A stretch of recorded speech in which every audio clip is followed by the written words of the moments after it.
Danas su obnašatelj dužnosti župana profesor dr. Vidoje Vujić i pročelnica Upravnog odjela za obrazovanje, kulturu i sport magistrica Jasna Blažević posjetili Gorski kotar te obišli osnovne škole u Mrkoplju i Delnicama. Župan je u Mrkoplju ravnatelju škole Dragutinu Crniću predao ključeve novog kombi vozila za koje je županija izdvojila 173.000 kuna. To je događaj vrijedan pažnje, dakle naša djeca će se sigurnije voziti u budućnosti i do sad je to bilo relativno korektno i sigurno, međutim vrijeme čini svoje, stari kombi je 10 godina dao je svoje, vrlo vrijedna donacija 180.000 kuna za našu školu, svakako zahvala županiji što nas u tom smislu prati. Nakon toga, župan i pročelnica su u Delničkoj osnovnoj školi Ivana Gorana Kovačića posjetili i novouređenu kotlovnicu na drvnu biomasu, prvu takve vrste u Hrvatskoj, a za koju je izdvojeno ukupno 4 milijuna kuna. Ovo je druga destinacija sa kojom smo jako ponosni jer smo ovdje nešto investirali što će se ubrzo vratiti.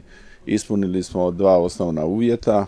To je onaj zahtjev prema EU 2020 da smanjimo potrošnju energije za 20% i da za 20% povećamo druge alternativne izvore, između ostalog su i palete.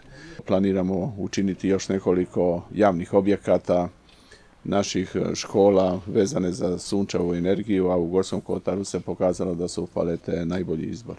Jedan od projekata kojim se ponosimo je upravo ova kotlovnica na drvnu masu u Delnicama, kao zapravo jedina takva kotlovnica u objektima školstva u Republici Hrvatskoj, dakle prva tako izgrađena. Evo danas otvaramo kotlovnicu na obnovljive izvore energije, to su na pelete, koji su apsolutno prihvatljivi u Gorskom kotaru s obzirom na broj stabala, na broj mase koja se ovdje pojavljuje, na 300 milijuna kubika drvne zalihe i na 500.000 kubika koliko se sječe godišnje.